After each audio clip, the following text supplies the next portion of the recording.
I, holding the office of, do in the name of the Almighty God swear,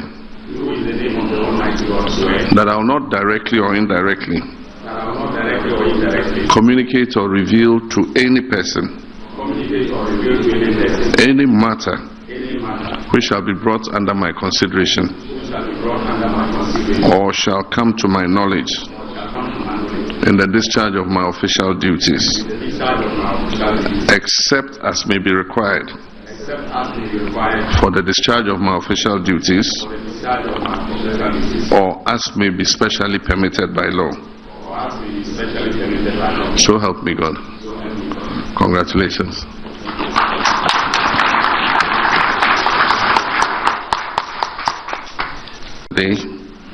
That promise stood fulfilled. I presented to the Right Honourable Speaker of Parliament names of 23 sector ministers, 3 ministers of state, and 16 regional ministers for the approval of Parliament. So far,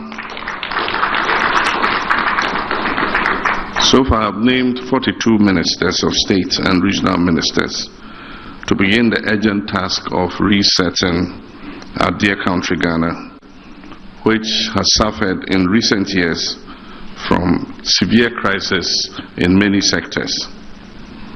As the ministers are approved by Parliament and as they are sworn in, I'll proceed to name deputy ministers for some of the ministries, which will bring the total ministers to 60, as I promised the people of Ghana.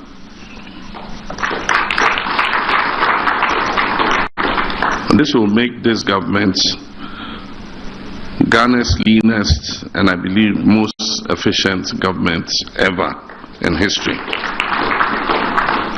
I've just sworn you in the first 6 ministers who are responsible for perhaps the most critical sectors of our national life, especially economy and the energy sector.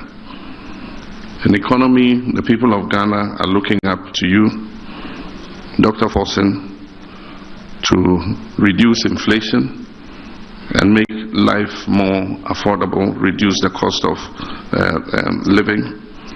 They're looking up to you to bring our debt level to bring our national debt to sustainable levels. They're looking to you to stabilize our currency, and they're looking to you to rein in the deficit so that we can achieve macroeconomic stability. As you may all be aware, the previous government did not work to ensure the smooth running of the energy sector by neglecting to arrange enough fuel to power our thermal plants. This was important because of the known scheduled maintenance work that was to take place on the West African gas pipeline, which is responsible for bringing in significant gas for the thermal plants that we have in our eastern enclave.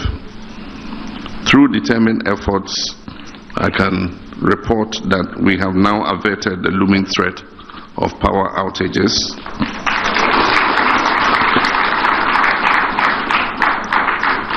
And began delivering fuel to the thermal plants in the east in advance of the shutdown of the West African gas pipeline. And Honorable Jinapo, I want to congratulate you for working very hard. Similar timely interventions have been necessary in areas such as education. Timely interventions have been necessary in areas such as education, where an acute food shortage was a major problem when schools were ordered to reopen on 3rd January.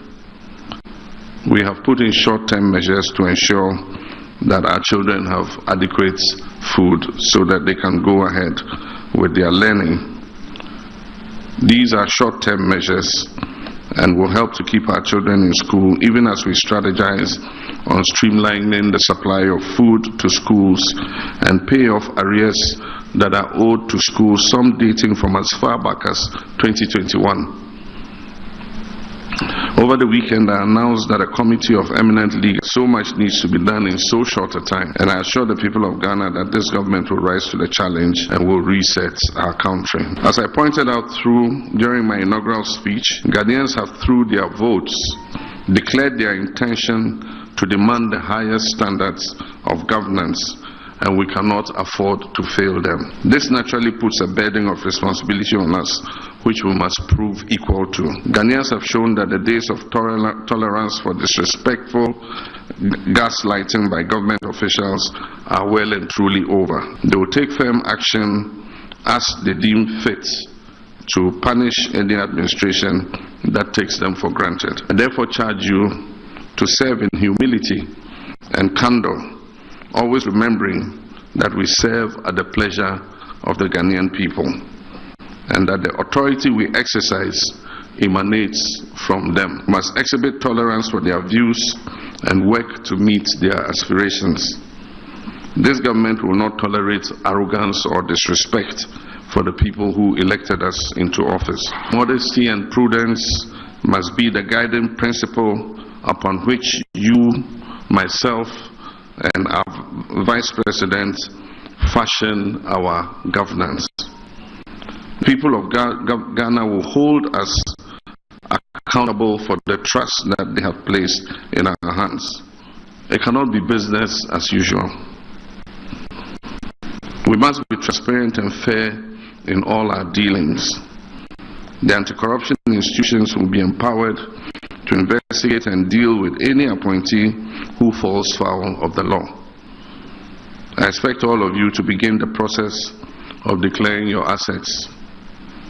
The Chief of Staff, I expect all of you to begin the process of declaring your assets. The Chief of Staff will announce the cutoff date by which time all eligible appointees should have deposited their assets declaration forms with the Auditor General. I wish all of you good luck in your duties, and I pledge to work with you and give you the needed support, myself and Nana Jane, in the interest of working for the Ghanaian people. Thank you.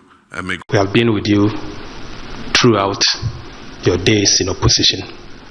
We have witnessed the misgovernance and misrule of the previous administration. We've learned, indeed, that Ghanaians will not tolerate such misgovernance any longer. We've taken a cue from what you've just told us. We want to assure you that we will serve and serve in such a way to make you the best president in the Fourth Republic. Mr. President, we are also aware of the state of the Ghanaian economy, the state of our energy sector, the state of our justice system, the agriculture sector, and indeed the education sector. We want to assure you that whilst we start work today, we'll begin the process to reset the country together with you and your team. We thank you so much for the honor done us and will not let you down. Thank you once again.